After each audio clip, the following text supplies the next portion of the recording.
back there that we're good? Staff is ready? All right.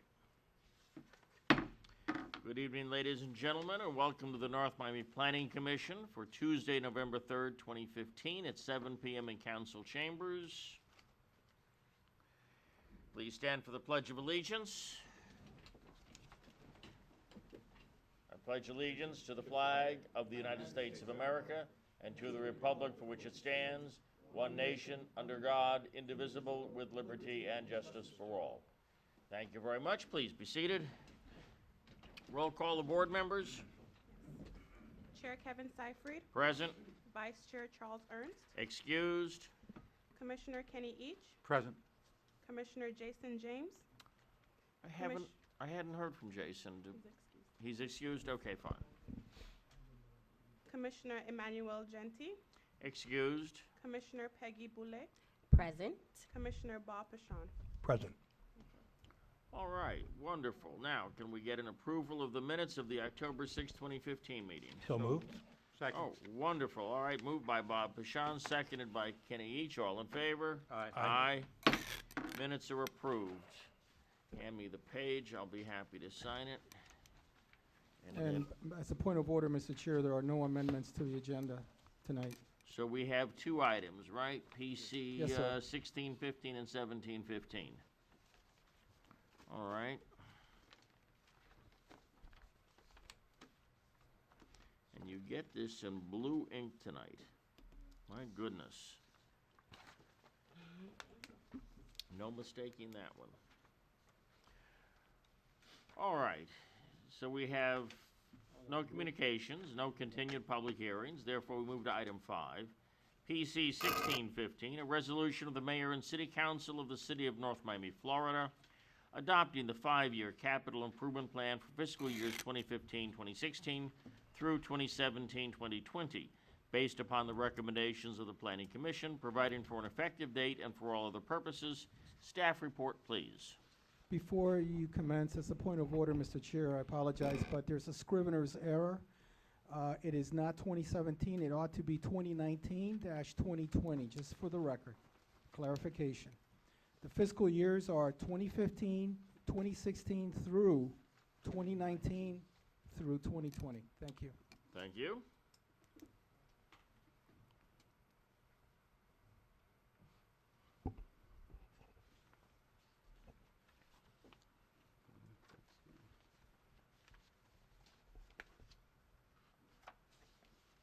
Staff, we're waiting. Oh, okay. Good evening. Yes, good evening.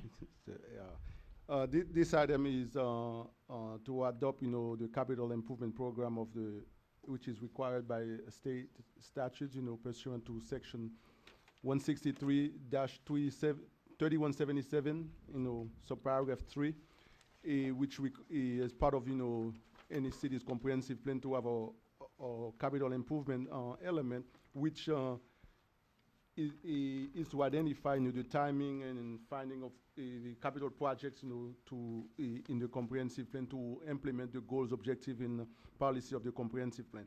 And then the capital improvement program is basically the mechanism by which the city can effectively stage the timing, location, projected cost, and revenue sources for the capital improvements derived from the other comprehensive plan elements.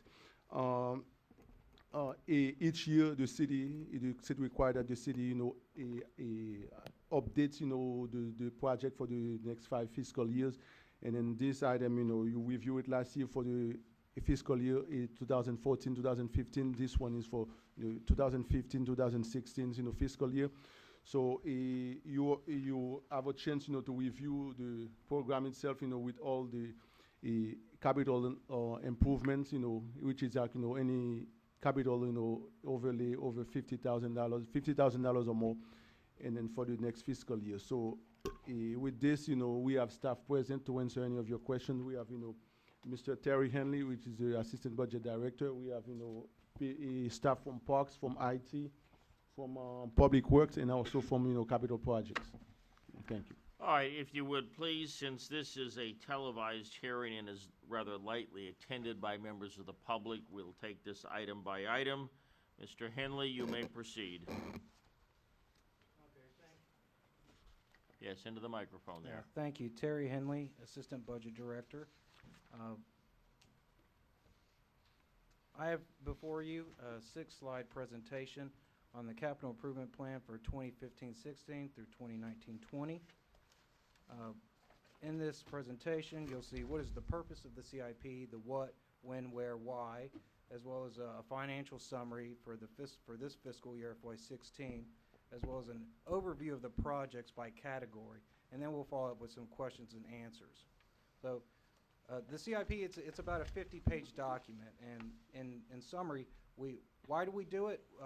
We do it because it places North Miami in a prime position to apply for federal and state grants when they become available. If we have the project scheduled out for the next 5 years, and that gives us a better opportunity to apply from a competitive advantage against the other cities that are also applying for the grants by showing financial feasibility.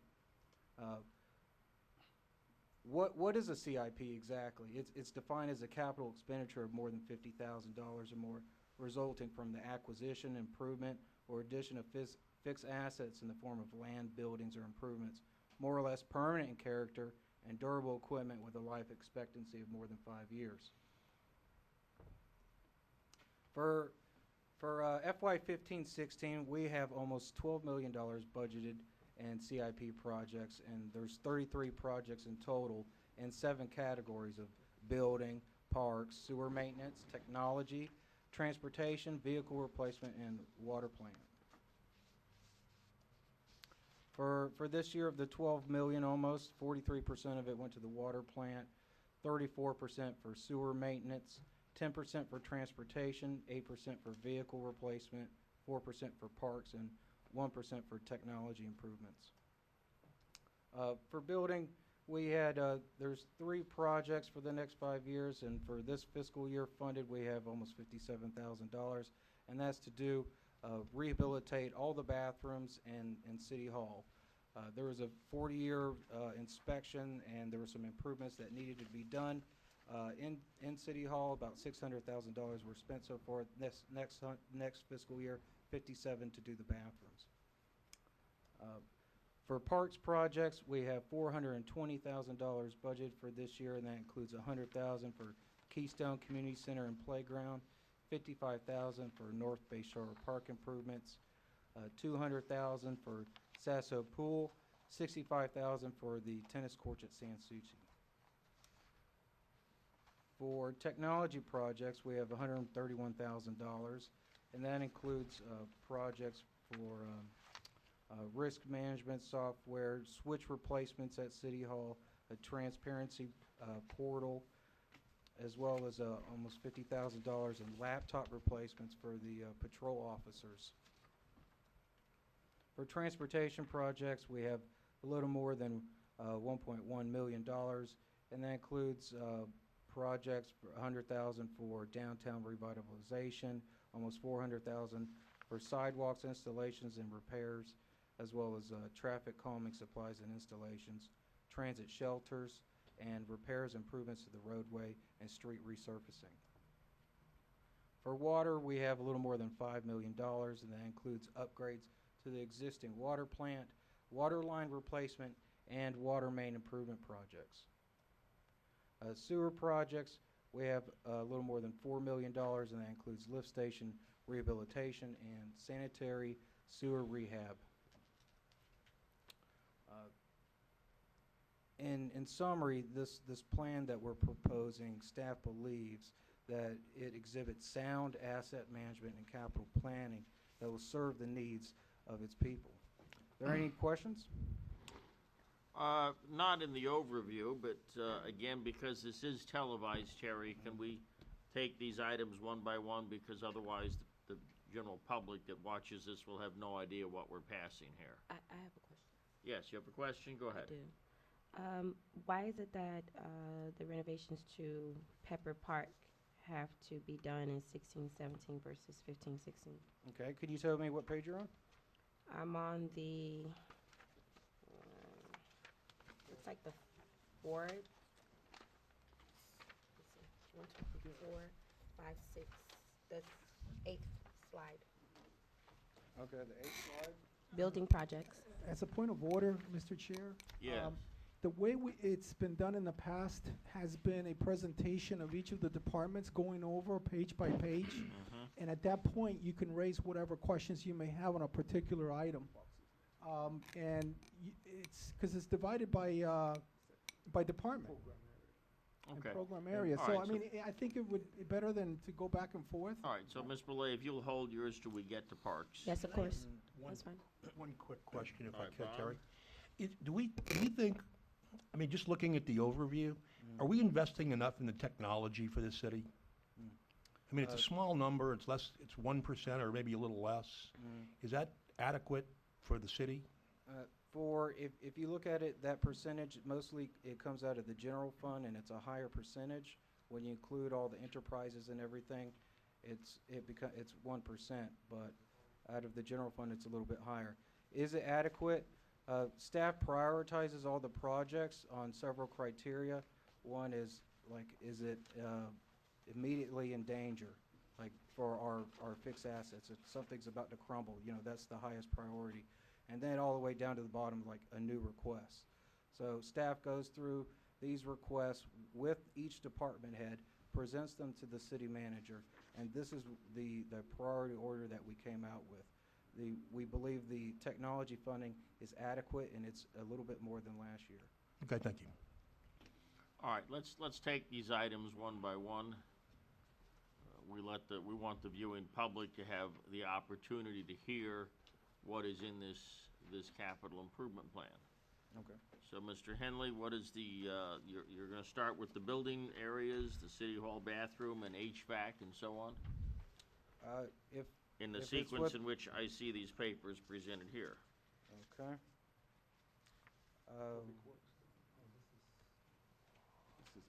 You know how we can do it? What's the easiest way to do it with going through each item is if you go on page 6. All right, page This is 6. the schedule summary where I can touch each project, and it's all on one page. Okay, Okay? So on the second column is your FY 15-16 funding. And I'm going to go through the funded projects for the year. all right, let's do it. Because there will be projects included in the CIP which are not funded, and that's strategic. It's because, A, we're hopeful to get a grant for it, or it didn't make the priority list for this year's funding. It's something for next year or the following years. So, All right, going through each project on page 6, the City Hall bathrooms rehabilitation, all 4 floors. There's a recertification, a 40-year recertification that was done, and $600,000 has been spent so far. One of the last projects is to do each of the bathrooms where there will be new fixtures, as new tile, and this will be done this Thanksgiving. all 4. Yes. Oh, very good. The second funded project is the Keystone Community Center and Playground. The playground, it was observed that the rubber on the matting was falling in, and that needs to be replaced, as well as doing upgrades to the facility with new refrigerator, new kitchen, and perhaps if they can do it, new windows. Also, if you move on to the next project, North Bay Shore Park improvements. This is for doggy way stations, pet stations, as well as fencing in the area that's needed. The next project is a $200,000 project. It's in Sasso Pool in District 4. The pool is in dire need of renovation. I believe it's gone a few decades without it. We've done some patch-up work. It was the needs of the community. The community spoke. The council responded. The manager responded. Made it a priority. $200,000 to fund the deck as well as the filtration system. And also not included in this CIP, which I'd like to add, is $65,000, which will be funded from the CRA to do the facade of the building, where there will be new landscaping and artistic improvements. Okay? When this is done, will that restore the pool to full-time operation? Yes. Yes. And the timeline, I believe it should be in, when it opens up for spring. It'll be fully operated. Do we have a water heater system out there? Is the parks, yes, there is a water heater system. Okay. And it functions? I believe it's part of the $200,000. Well, Is that correct? Let's try and get that on the record. Good evening. State your name, sir. Derek Corker, Parks and Recreation. All right, sir. There is a current heating system at the pool. Currently, they're not operating. We have 6. We have 4 that are out. Only 2 currently operate, so it doesn't heat up the pool efficiently. A part of this $200,000 is to either provide new heating system, either through electrical, or we are looking at gas also. And you expect to make that decision when? We have bi-weekly meetings with the project manager, Mr. Jeff Geimer. So we had one today. We've been working through receiving quotes. But before the opening in March, we anticipate that all the pool items will be covered. Okay, I understand there was a lengthy delay on getting some kind of a pump part that apparently took months to get that part. Has that been resolved? Yes, the tot lot, that was the summertime. There was an issue. The vendor, which was a sole source for the equipment that we wanted, had a lead time of 6 weeks. But at that time, they actually ordered 2, which is going to save us a little bit of lead time this time around also. All right. All right. Thank you for that. And the Pepper Park playground replacement, I believe Ms. Boulay had a question on that as to the timing for that upgrade. Mr. Corker, could you comment on that? As well as Sunkiss. Pepper Park, the playground, is in the 16-17 fiscal year, not the 15-16 year. So it was included for next year, next fiscal year budget. Is there a reason why? As stated earlier, there's a prioritization given, and there's several criteria, and there's out of the 33 projects that are in here, the staff received probably about 70. Out of the 70, we have 33. Of the 33, there's about 20 of them funded. So there's a filtration system and a priority ranking. It is set for a priority for next year. Unfortunately, it didn't make the list, but there was other projects in the district funded that were more of a priority, like Sasso Pool. What about the restrooms in Pepper Park? Is that part of the renovations and your list of priorities for Pepper Park? Not for the, are you referring to the playground? In Playground? addition to the renovations that you're going to be doing as far as the playgrounds and everything, as far as that is concerned. We have looked at the entire park of Pepper Park, but what was requested for the 16-17 was the actual playground equipment that needs to be replaced with a shade structure to keep the element of sun out of the harm's way from everybody. Hopefully within the next year or two, couple years, we will be looking at upgrading the entire community center at Pepper Park, the Pepper Park Community Center, Okay, which would include the restrooms. Okay, because I would definitely like for you guys to look into renovating the restrooms and their, I wouldn't say water system, but their fountains. Yeah.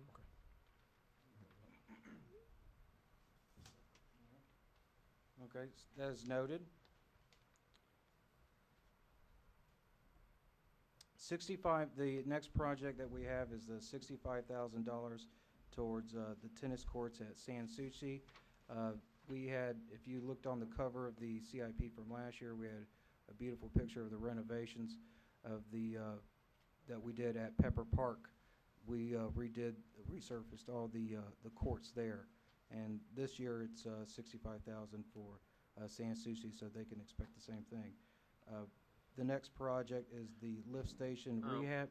Well, before we move on, I have one question about the park priorities in general.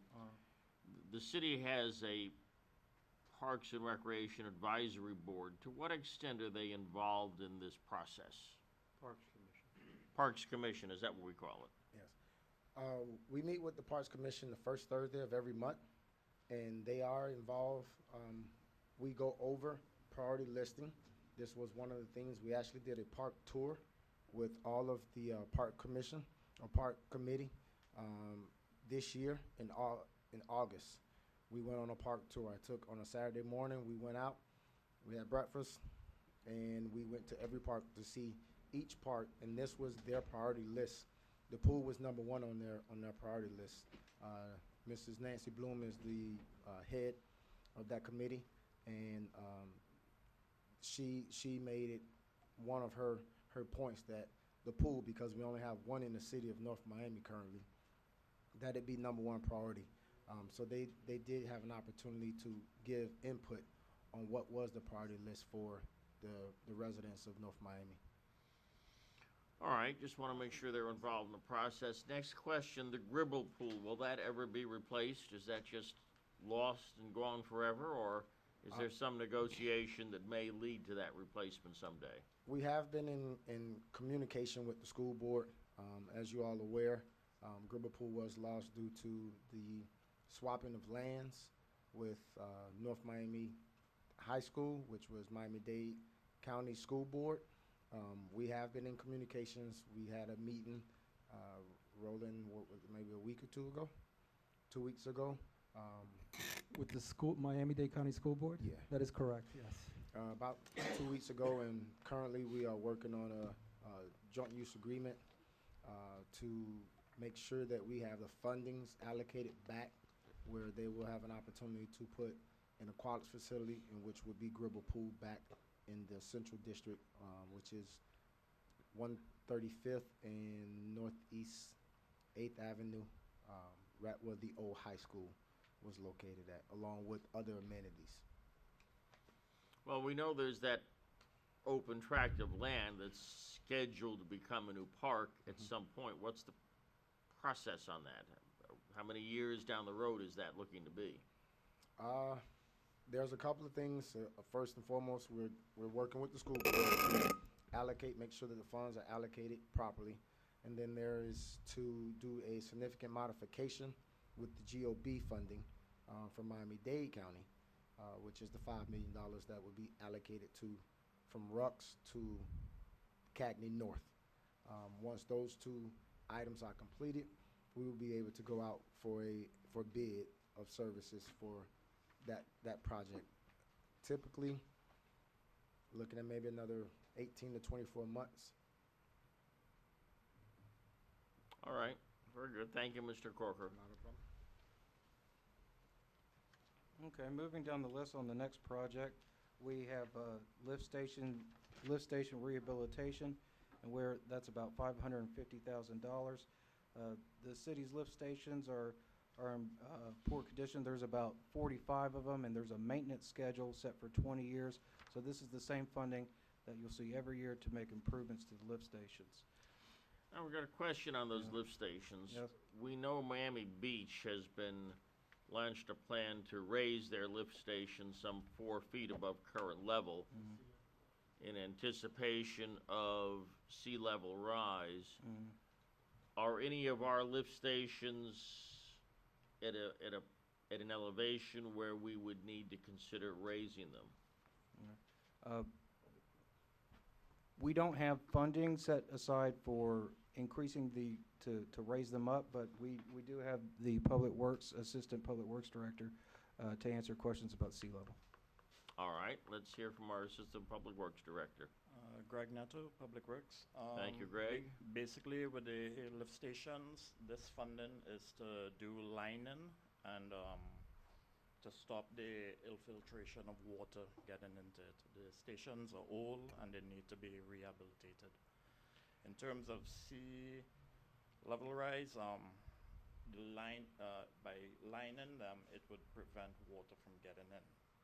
But lifting them, we don't have the funding for that. Do you have a priority list on these stations as to what we would have to consider raising at some point in time in the 10 years or so down the road? Is there any forecasting on the impact of sea level rise on our most eastward lift stations?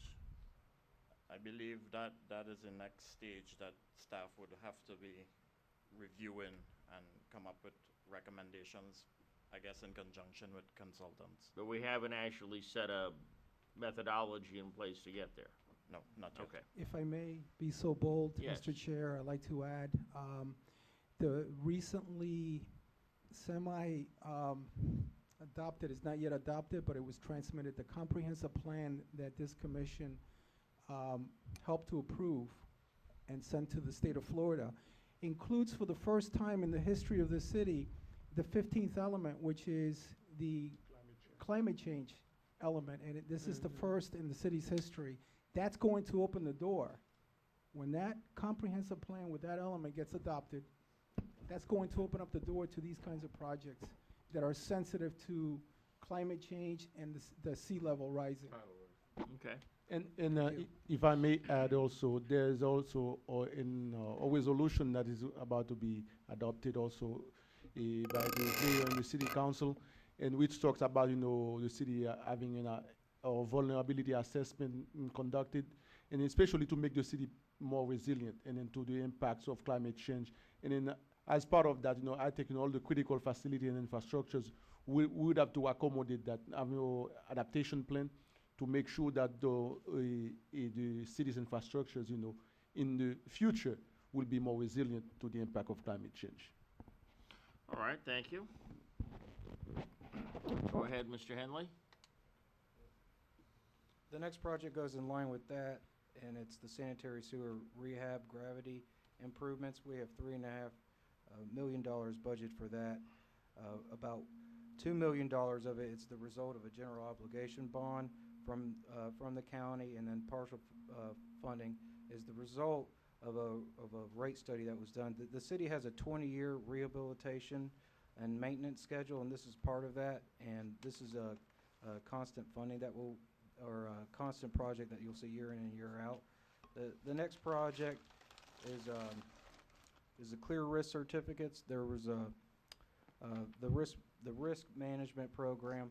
They put in a request for new software that they needed. Their old software was obsolete, outdated, so they received some new software. Moving on with technology, we also have laptops, replacements for the mobile field operation and this is for the police department. The patrol officers in the field, they needed new laptops, so we were able to fund that this year. There's 113 laptops used by the police department, and we were able to fund that. So we're going to be replacing all of those laptops. Of the 113, I think there's a 3-year replacement plan, and Okay. so you'll see this for next year as well. All right. The next funded project is our Tyler Transparency Portal, $18,500. This is a program through Tyler Eden. It's our financial management software, approximately $20,000, and that's to make financial transparency to the public. So the public would be able to view budget documents a lot easier, financial transactions, where the city's spending the money. This will reduce, the city sees that this will reduce a lot of staff time and filling out public records requests, because all this stuff will be already available to the public, and there'll be all kinds of charts and graphs that they'll be able to do themselves. So this is another effort for improved communication that staff believes is worth it. The next project that we have is the switch equipment. The city's on a annual switch replacement where we replace about 3 or 4 switches a year, and this is at $42,000. And moving on, we'll go to transportation. For transportation, we have $100,000 budgeted to downtown revitalization, beautification. This is for improvements to downtown with streets. And we have the transportation manager here as well as Public Works. If you had specific questions, there's a number of transportation projects totaling $1.1 million. There's about 5 of them. They do sidewalks, they do street improvements, curb rehab, as well as installing traffic circles and transit shelters, totaling $1.1 million. Question on the transit shelters, then. How many of these do we get every year for this kind of money? For the transit shelters, there's 49,000. Materials for 2 transit shelters is 44,000. And we have John O'Brien here, the transportation planning manager. Mr. O'Brien, welcome. Yes, hello, John O'Brien, Transportation Planner. That actually only covers about 2 shelters. We have 35 shelters right now, but those were done through grants. So now we're just gonna, and we've pretty much done the locations that have high ridership already done. So now we're just gonna be adding a couple a year. We're actually gonna be able to add at least 4 this year. And then eventually it'll just be 1 or 2 a year. They cost about $25,000 each. And we have a general criteria that we want about 75 alightings, so 75 people board the bus each day at a stop. So if someone says, oh, I want to stop in a shelter here, but only 15 people a day go to that stop, then it wouldn't qualify for the shelter. All right. May? Yes, go ahead, Kenny. John, are we doing anything with any shelters being proposed for Northeast 16th Avenue with that new revitalization that's supposed to start in June, do you know? There is no stop on 16th that comes close to the number. I thought 120. Now, if Okay. if a council person wants to give money towards it, you know, I thought we were can- looking at 127th by Johnson and Wales there. Yeah, it doesn't have Okay. the ridership. All right, thank you. Can you, before you sit down, John, that was, that's just the bus stop issue. Aha. There are many other issues that we have some concerns with. The sidewalk replacement issue, just how much sidewalk do we get to replace every year? I have seen in my area where I live over on the west side that now we're using pavement, macadam or whatever that is, to asphalt in place of digging up and replacing the sidewalk. We're just sort of mounding over the problem. Right. No, that's not instead of. When there's a problem, they have to fix it right away. There's no time. You gotta, and so they patch it just with the asphalt. And they have a huge list of sidewalks. I can't remember the exact numbers because I don't manage that. I just give them money, and then they work with that.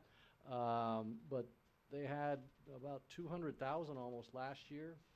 This year we have quite a bit, and I know that the mayor was asking for even more money. So the more money they pour in, the more we can do, but it's not, they've done all they can with the funds that they have.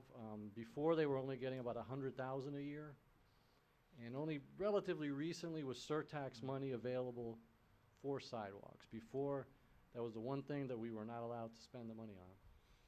Terry, what did we raise it to this year at the budget hearing? I'm sorry? What do we raise the sidewalk repair replacement to this year? Well, I know The sidewalk repairs for this year, we have about $400,000. 400,000. And my understanding is that should get us about 2.5 miles of sidewalks. 2.5 miles. Okay. The patchwork that you see using asphalt is basically, it's remedial in nature, and it's to prevent the obvious potential for. Yeah, we want to fall. mitigate, damages on Exactly. lawsuits. So it's not, as Mr. O'Brien just indicated, it's not in lieu of new sidewalks. It's just let's fix a potential I risk get with the situation. Public Works Director or the Assistant Director, because there's one area in Keystone where I work, it's been down there for a couple of years, and then there's another one on Arch Creek Road that, hell, a couple of more years will be getting Social Security, So, question. Yes. What happens when the trees uproot they uproot and then they cause the sidewalks to shift and crack and those situations, are those situations considered situations of priority Well, they're all, I'm not gonna say that's a priority, but. or on top of your list of Well, sidewalks to whenever there's a fix? shift, whatever causes it, you know, whether it's a tree or something else, it usually is the roots. And when they go in to do the full repairs, they actually cut the roots and they put a barrier so that it won't affect the sidewalk again. Because on my street, it's a long, I'd say maybe a 2-3 block stretch of that.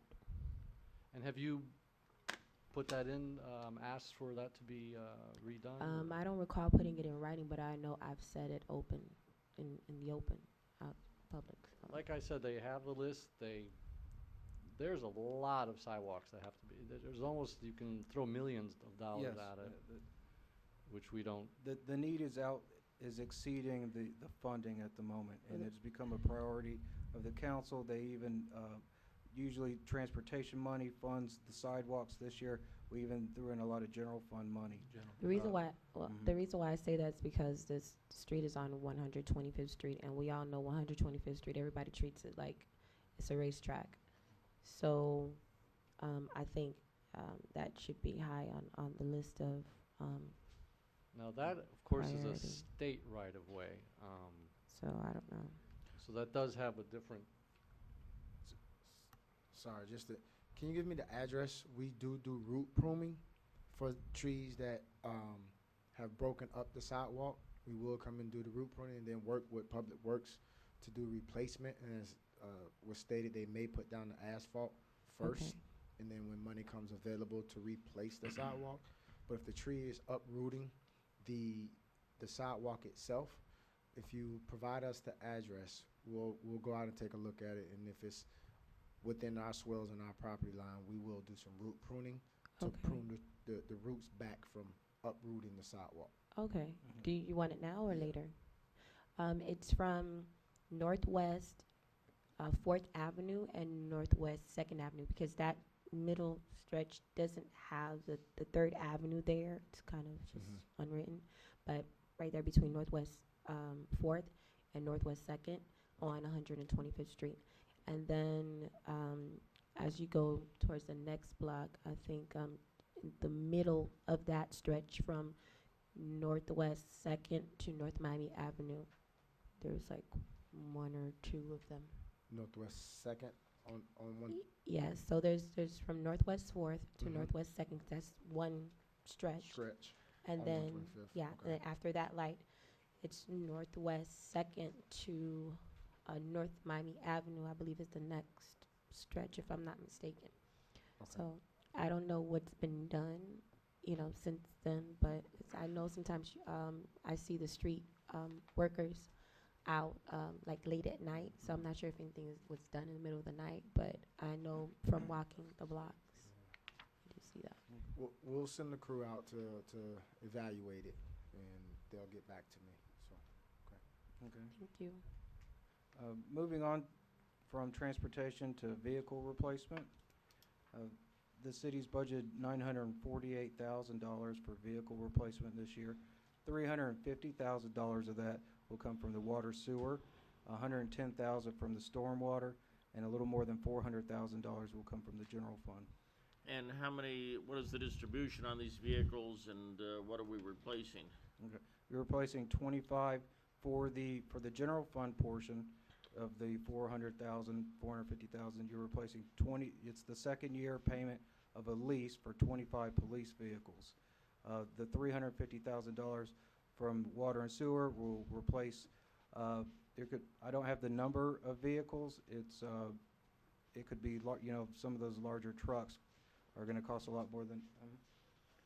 Excuse me. We have the capital improvement projects manager, Jeff Geimer, who can answer questions about the number of vehicles being replaced for water sewer.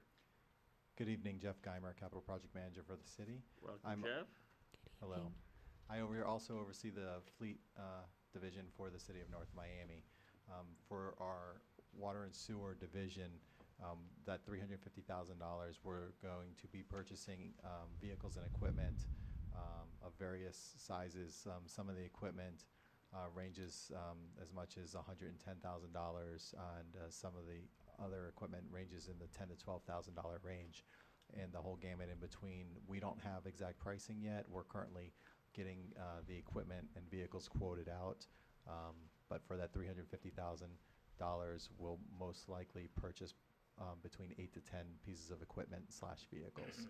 On the stormwater side, there's $110,000 budgeted, and that's going to replace probably one vehicle. That's a load-all, and that will be the only unit that will be replaced, and that's about how much that costs. The original load-all was purchased in 1999 and has well exceeded its useful life. Is that like a front loader or something? Kind of a front loader with a dump body on the back. It basically scoops, and it's used very heavily in the day-to-day operations. And the police vehicles, you said this is the second payment. Does that mean they're getting 25 new cars, No. or we're just making the payments for another year on 25 existing cars? Yeah, this was the line item that was approved by the council approximately 6 to 8 weeks ago. We leased 25 vehicles, and the first payment was due in FY15. The second payment is due in FY16. So this is the second. This illustrates the second payment that's going to be due in FY16. So we're actually not replacing any police cars? Yes, I mean, Make the it's going to payments be, on 'em. the 25 vehicles should be replaced. They're replacement vehicles. Oh, I The see, 25 vehicles that we get in will replace 25 older All right. vehicles that are on the streets. There could be some of requests to increase the size of the city fleet, but that's done administratively through the budget office and the city manager. They would have to approve any types of requests to increase the size of the city fleet. But on paper, that's 25 replacement vehicles. Okay, replacement vehicles. All right, it's a step in the right direction. Yes. Thank you very much, Jeff. It'd be 50 You're vehicles welcome. in total? Well, no, it'll be 25 vehicles. Or like swapping out? Yeah, we're replacing 25. How many police cars do we actually own? Or do we have in the police department? Well, we have, various types. We have road patrol, we have Sure. administrative staff, and we have motorcycles motorcades. and boats and a lot of other things. There's approximately 140 pieces of Rolling vehicular stock equipment. one way or another? Yes. Okay. Rolling or floating. Yeah, okay, all right. All right, thank you very much, Jeff. Go ahead, All right, Mr. thank you. Henley. The last two projects are water and sewer, or water projects. The upgrade of the existing lime softening water plant. This was almost $1.8 million. The rehabilitation of the plant is, the money is supposed to make it more efficient and comply with industry standards. And this was the result of a feasibility study that was done. And this year, upgrades will be done. Also another project is the water line replacement. That's $300,000. And also $3 million to do water main improvements. And that is identified to improve the hydraulic model. Okay. Mr. Chairman? Yes, I'd like to, Mr. Reese, go ahead. Assistant Public Works Director, could I ask you a question, sir? When I was going through the material today, I seen, this is, what, a study to improve the plant, or this is actually the physical improvement to the plant? Because what I'm getting at is, The study was already done. This The is study was done. This improvements. is the act- okay. physical improvements. but we're actually To be looking now at a reverse osmosis plant, is that correct? Is that our goal? That's what I was reading in the material today. Yes, is in addition to the lime softening treatment plant. Say that again? It's in addition to what we have existing. Okay, so we are looking for I see where the total cost eventually is gonna be 31 million on this thing. If you look at the total projected. Yeah. Yes, the eventual goal is the reverse osmosis, and through the lifespan of the project, 31 million will be Okay, so spent that, throughout all those fiscal and that years. again is, that's from the Florida aquifer we're gonna be drawing? Yes. Okay, thank you, that's good, thank you. The reason I bring that up is our former city manager said, those who have the water have the gold. And with the saltwater intrusion, you're gonna need that reverse osmosis. That wraps up all the individual projects, and staff firmly believes that this plan exhibits sound financial management and capital planning for the future, and we thank you for your time. You're welcome. Have a All good right. evening. Make a motion that we accept? All right. Kenny makes a motion that we accept. We'll, I of course, have second. additional questions. Do we get a second to the motion? I second. All right, we're open for commission discussion. Do we have any comments on this? I was wondering what Sure. the line thing. The lime softening plant, What is yeah. that? Well, that's necessary to treat the water. That's an ongoing But- capital. Does it make it safe to drink as far as like tap water? Is that what is the goal? Yes, that's how Is you the get goal? your tap water. But I'm saying that's the goal, to make it safe to drink. Mhm. Okay. Okay, no, just All right, then we have a motion made by Mr. Each, seconded by Mr. Pichon, right? Oh, Peggy, did you second that? I sure did. sir. Okay, sorry. Peggy seconded, all right. If there's any further discussion, hearing none, all in favor? Aye. Aye. All right, we move on from this. Thank you very much. Good job, guys. There's a lot to be, we have to do to keep the city running. Yes. $31 million. Okay, now, let me get to the next item here. Jeff, thank you for coming. Thank you all, gentlemen.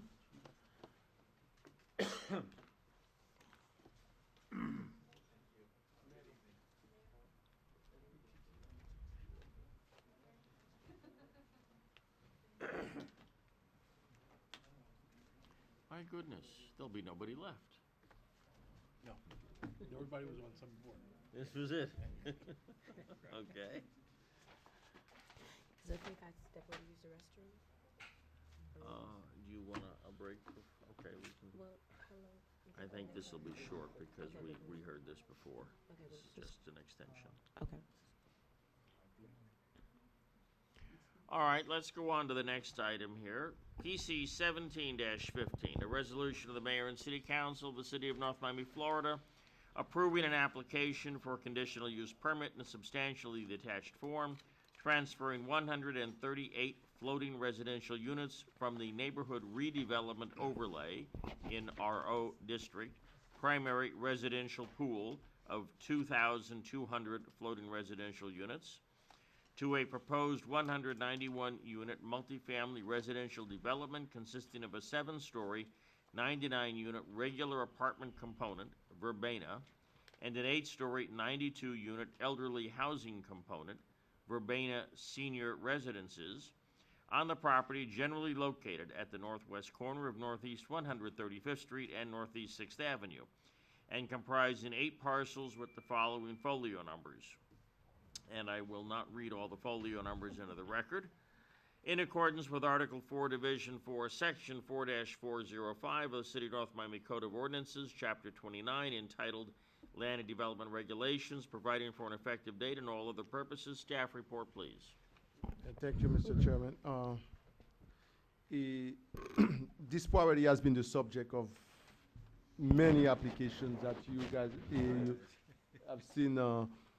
First, it came for land use map amendment to change the designation from to multifamily. And as part of that, there was a rezoning to R6 to multifamily. There was also a alleyway, vacation, and also the extension of the neighborhood redevelopment overlay district line to include the property. And then it was approved, there was also a conditional use permit approved in 2013 also for 191 units. That CUP was, expired, and the applicant never failed. He submitted a precise plan to the city after a year. So, and then the new applicant came last year, which is a Pinnacle. They only had 6 of the 8 parcels which was approved for the 191 units. So they were approved for only for 99 units. Again, and then now they have since acquired, that was in January last year. They have since acquired the two other lots, so now they come back to amend that CUP or conditional use permits now to have like 191 units. They basically asking the city to transfer 138 floating units from the primary pool of a floating units in for the NRO, and to be able to build like two buildings, one that is a regular apartment building with 98 units, and then a senior residence with 99 units. So again, staff have reviewed the application inconsistent and believe it's consistent with Article 3, Division 4 of the in Section 3-410 of the Land Development Regulations. So in order to obtain those 138 units, the applicant has proposed to get the Florida Green Building Certification with a designation of gold or higher. And then it also, the applicant has also committed to incorporate into the design of the proposed development 5 of 8 transit-oriented development in standards as outlined in the LDR. As a result, if you look at on page 6 of the staff report, you'll see, a table that summarizes, how those bonus units will be allocated to the applicants. So they are approved 25 dwelling units by right, or because the property is over 2 acres, so it will get, the maximum, 90 dwelling units per acre. So there would be, 25 floating units, 25 density allowed for sustainability, 25 for affordable housing, 5 for design excellence, 6 for TOD, 5 for streetscape enhancements, and 2.5 for public art, which is to a maximum of 65, plus the 25 that gives them the 90 dwelling units per acre. So as such, staff is again making a recommendation to approve this application, subject to the condition even listed in the staff report. All right, thank you very much. This time we'll open the public hearing. Anyone wishing to speak to this item is welcome to step forward. As a point of order, Mr. Chair, this item, being that it's a conditional use permit, is quasi-judicial in nature, so I must, if I may, with your permission, You may administer proceed. the oath. Anyone desiring to speak on this item, please stand and raise your right hand. Do you swear or affirm that the testimony you provide is the truth, the whole truth, and nothing but the truth? I do. Thank you. You may proceed. Thank you. State your name and address for the record. Jennifer Sons, Pinnacle Housing Group, 9400 South Dadeland Boulevard. So I am simply here asking for an amendment. You guys saw me just a few months ago. Yes, we did, we Yes. did. And I thought you looked familiar. Yes. So since then, we've been able to get options to buy the additional 2 parcels, giving us the additional density.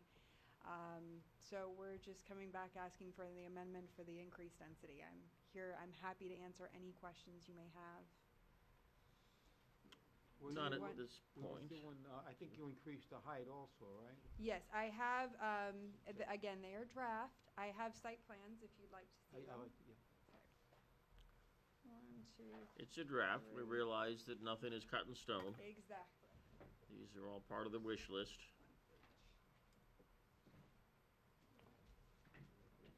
I think we have them, don't we? Oh, yep, got one more.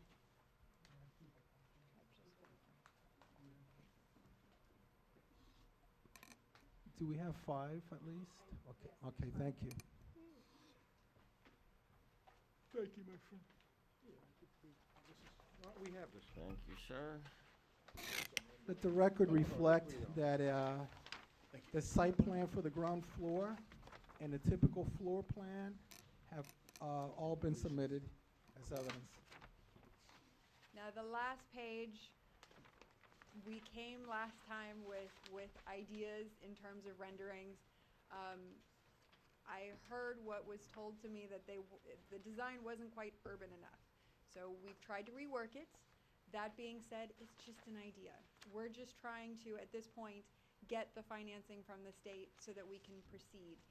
This is in no way, shape, or form a final site plan, final rendering, anything of that nature. Mr. Chairman, may Yes, you may, Mr. Reach. Staff report 5 of 11 on number page 5 of 11. And we go down to the last paragraph, and you have disguised parking structures with an integrated architectural scheme. Now, that's gonna be done, I hope. It's gonna be a 5-story garage, I believe? I believe that's what we're showing. And there's a method to my madness on this, because I wanna bring this up again.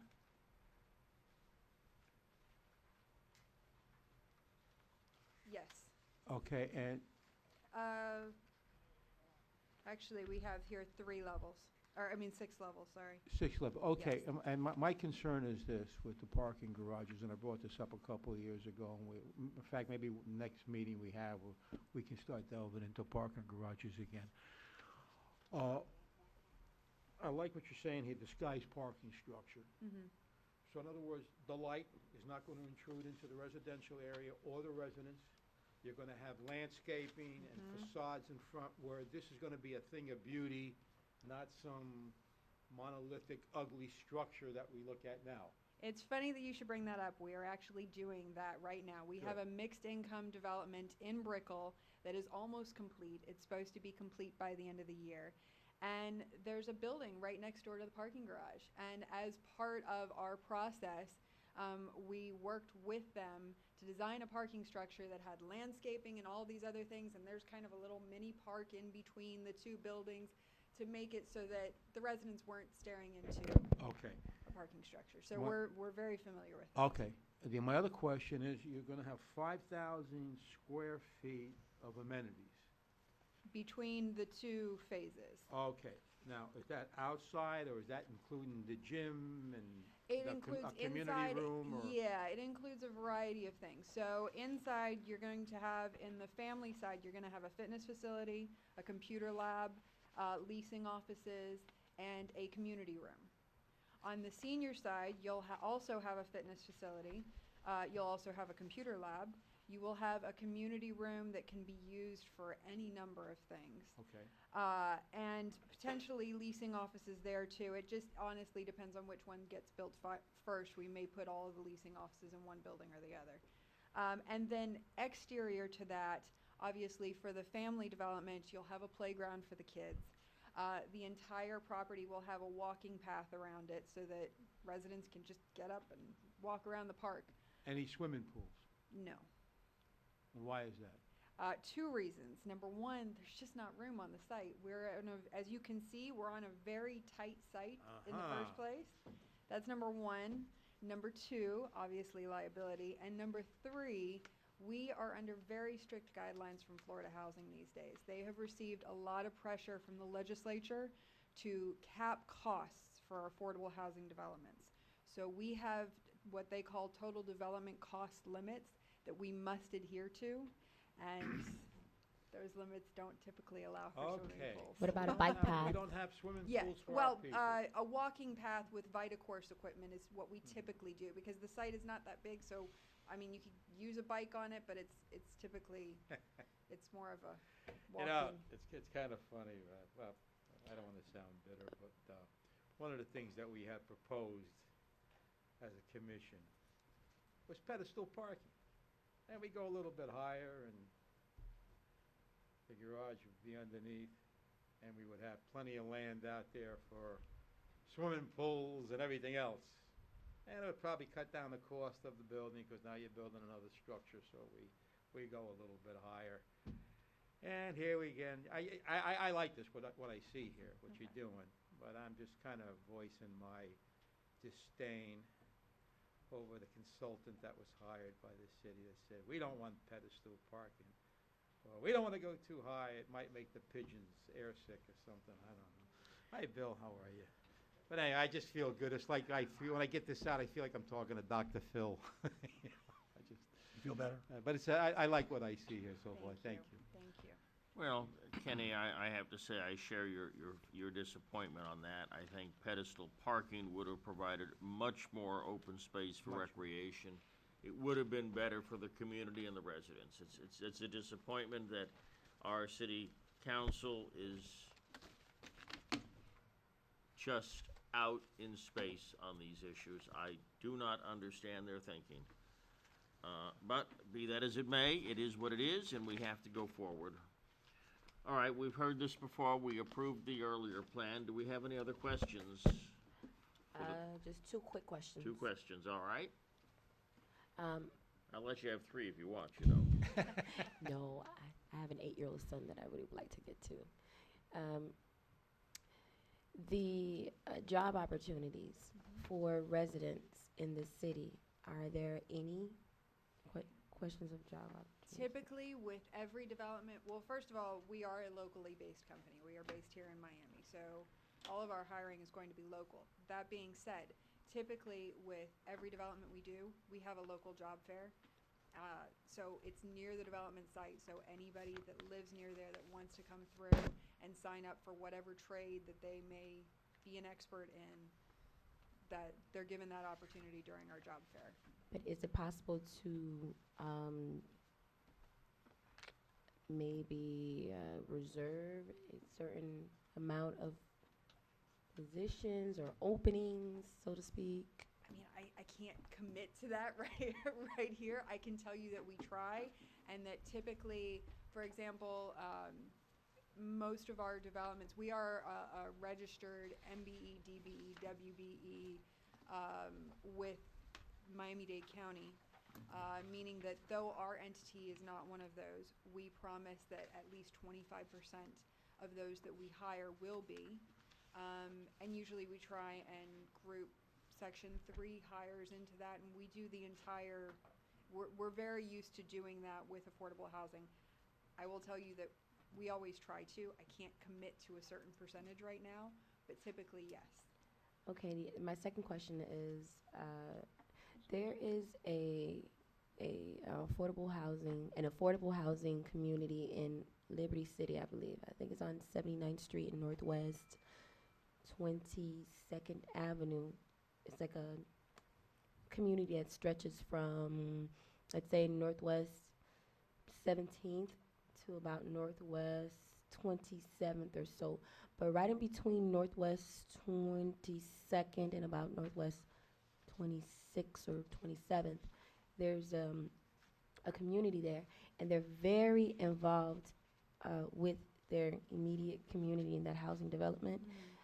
They have tutoring programs for the children and things of that nature. And by this community being predominantly comprised of families, do you have anything in place for that? Well, with every community that we build, we have resident programs on site.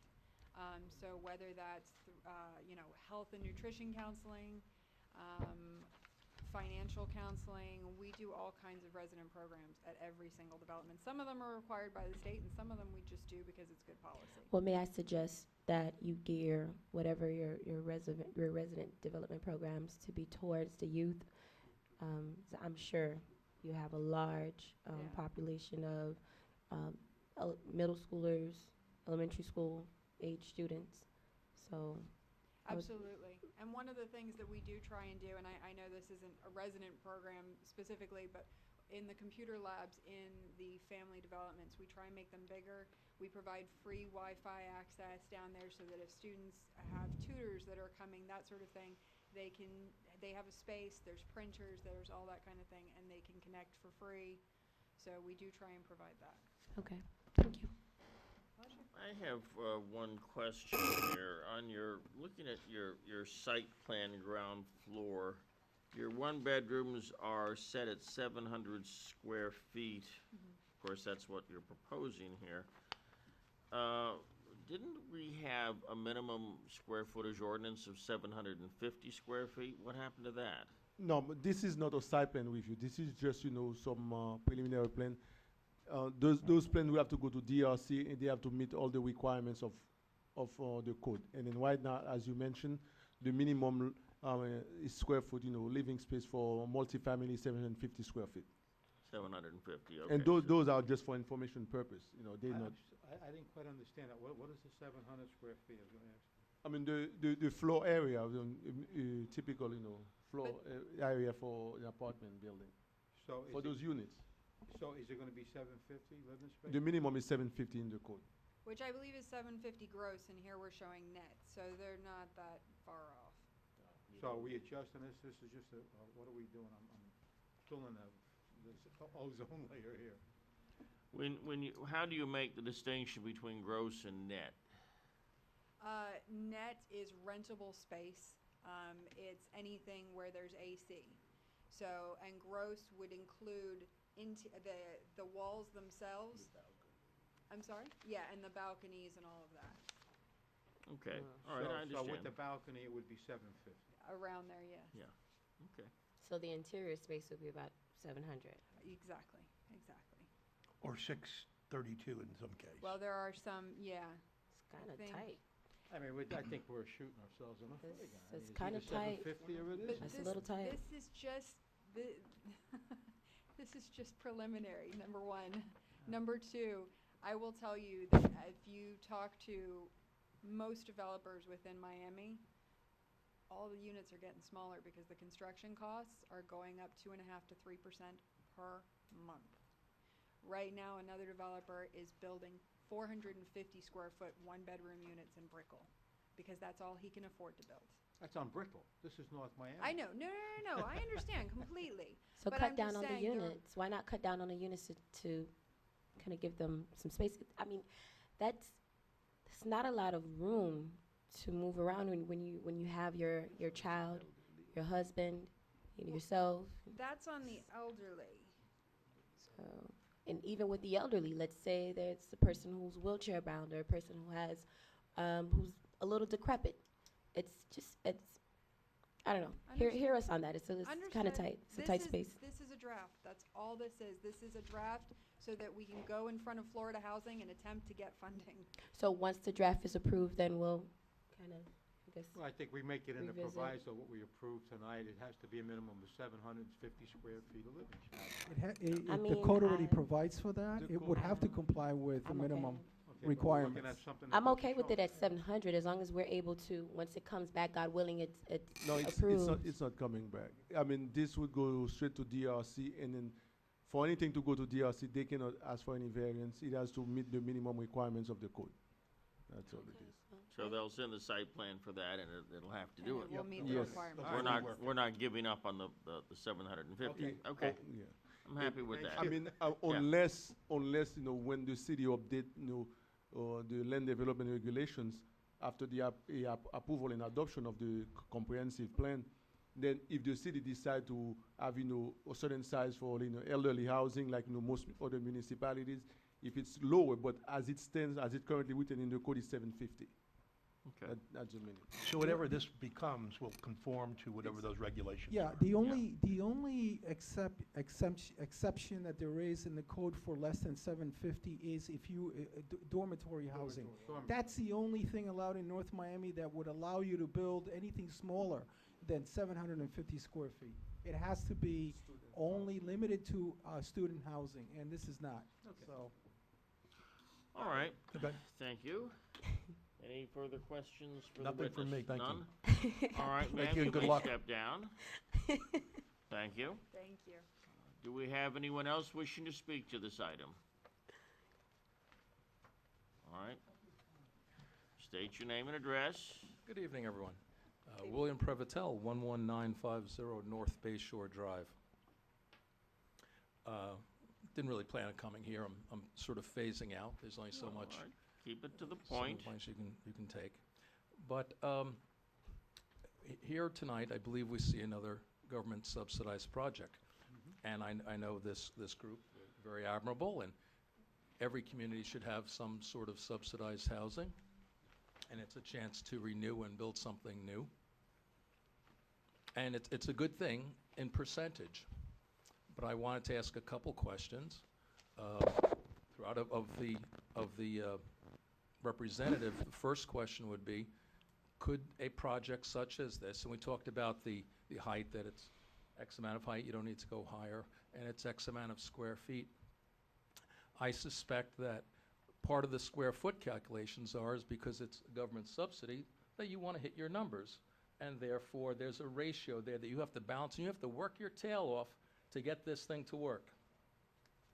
On the other hand, we have our city of North Miami, which we have a history of not really considering the big picture. and therefore we say we have a minimum of 750 feet, and that's it. I sold an apartment for $360,000 a number of years ago at $394 square feet in Manhattan, and it was perfectly livable, perfectly livable. And so I know you can go down to 400 and still have a nice, not even for a couple even, could even live there. But we have this hard line at 750. Why isn't it that we don't use this 750 as an average and not again shoot ourselves in the foot? You think 750, we've all made this decision that 750 is exactly what's needed, whether it's a couple or a family or old people or young people or a single person or a student, except for dormitory housing. Could be a student on their own. And we say that that's the minimum. Yet the developer now has to try to configure on their lot to try to get everything to be this minimum size, and it's very difficult to do, when in fact it also compromises their marketability. Suppose you have a couple, maybe with a couple kids, and they want to bring, you know, grandfather in or grandmother in, but let them still have their autonomy. Well, maybe they need a 400 or 500 square foot apartment, while the family lives in a 1,200 or 1,500 or 2,000 square foot apartment in the same building. Wouldn't that make sense? No. It gives that flexibility and marketability. And then I'd like to ask our representative from Community Planning Development, our planner. We've seen a number of government subsidized housing and I didn't catch, how many stories would this project be? 1 is 7, 1 is 8. How many non-government subsidized 7 and 8 story buildings or higher have we seen in the city in the last year? None. And the year before that? The year before that? Okay, you recall anything in the last 10 years? 10 years, 10 years, anything above 7 or 8 stories, aside from government subsidized housing? Well, we So- understand that, Bill. and Okay, Bill, I so, It's the will of the city council. so, well, that's I what I think you say. should bring it So- before the city council. So what we Yes. can basically say is, so. You're talking to the choir. So we need to, I guess, 2 minutes. you know, instead of us even to try to get something like this project for it to go ahead, we gotta cut them some slack even. You can count out private development in its entirety. It's not gonna happen, because let me ask, if I may refer to the representative, could you do this project without the government subsidies? Could you just take this off into a private project? You're renting it now, but could you just take You it, can't be doing that. build that, and I'm sell it? sorry, I'm Bill, sorry, Mr. Bill, Prevotel. No, you can't. In a you can't- quasi judicial you can't. proceeding, you Okay. should not Okay. be Yeah, cross-examining okay, the you're applicant. right. I'm asking, Cross-examine the okay, witness. you're right. You can raise the I'm argument. sorry, it's a little flex when there's nobody here, it's just, Right, if I may ask the council, that question. Again, Bill, we're not here to discuss it in that sense of the word. You're allowed to make your statement. This is a quasi-judicial hearing. We're not going to engage in discussion. I understand your position on that, and I concur the city council needs to review that, but that's not what's before Well, us tonight. It's just to get a better understanding of your approval of this project. Well- It's exactly how and why is this being approved? Because And under we what approved it last circumstances time. you have to approve it.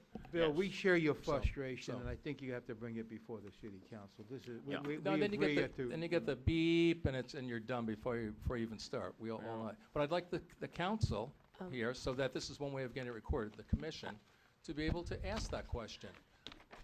But I'm sorry, Bob Peach and I wish you would maybe ask that question. Can Do you mind if can I- this be done in a private fashion, private speak? capital, and make it a It is- successful project? That Okay. is not a question for the planning commission to engage in on this project. What's before us is approval of this. Whether it would be feasible without government subsidy is not for us to discuss here. Okay. Mr. Chairman, I make a motion that we approve the project. Well, first we have All to deal with the witness. Bill, do you have Okay. anything further to say? Otherwise, we need to close the public hearing. No, I just hope that the commission will use this opportunity to explore it further, not to denounce this project, Of course, but but- to be able to use it to promote an understanding in our city on why other things don't happen. Otherwise, we will just repeat this again and again Well, and again with no change. Yes, well, that's why we elected a council who was unable to make an intelligent, rational decision on building heights and density. Okay. And at the So same thank you. time, Thank you. I'm sorry, at the same time, being a single person, I can speak for myself. I do not want to live in a 450 foot or feet Square square footage apartment all because someone else who has their grandma, grandpa, and the whole family living with them wants to live in a 1,200 square footage apartment. Why do I have to suffer because someone else wants more living space? To that point that you made, I don't quite agree with it. However, again, I'm okay with this project. I'm fine with the 750 feet. And you know, when it comes back, good luck to us all.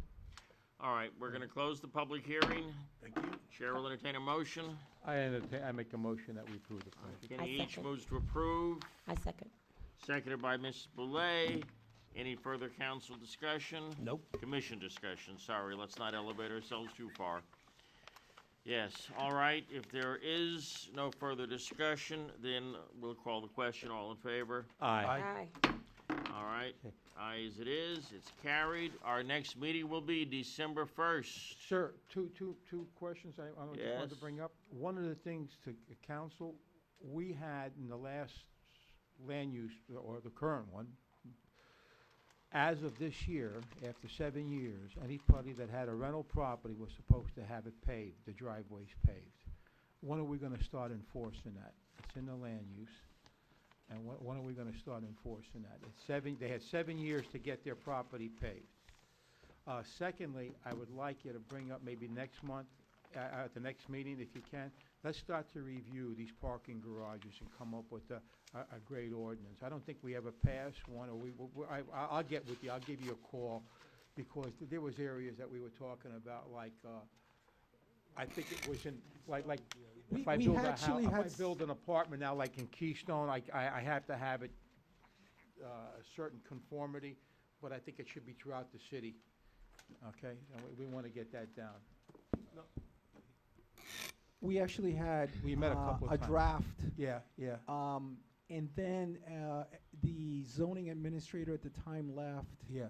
and I so remember it that. sort of fell through the cracks. Yeah. But there's a draft available, and we can pick up from there. And we actually met. You Yeah, were we one of did. the We people met, yeah, that, yeah. So I we wanted to discussed the do it for the garage whole city. situation and the lighting of the garages as well. Well, it was But- lighting, the Right. whole thing, because like I think in multi-story district, if the requirements were less than in a single No, family district. but also, in the next 6 months, we will be updating the land development regulations, which is the zoning code. The entire chapter 29 is Yeah. going to come under scrutiny and analysis. We don't want Once to piecemeal. the comprehensive plan is adopted, we're going to take a look at every single article under chapter 29.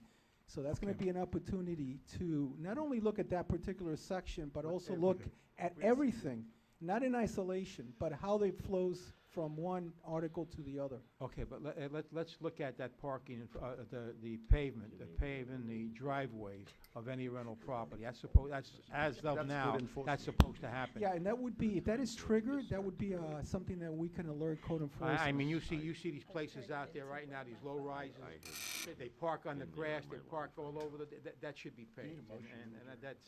And we had that put in there 7 years ago. All right, I'm good. let's wrap it up. We're meeting December 1st. Yes, and in old business, we just mentioned that the complaint, as approved by the city council, it was transmitted to the state. They will send us a letter, acknowledging receipt of that everything is complete. They send it to the reviewing agencies, so they say we should receive, comments on or before December 21st. Awesome. Well, we expect another 7 years of no significant development based on that plan. It's a nice effort, it's not gonna go anywhere, I don't think, but we appreciate what government subsidized projects we happen to get.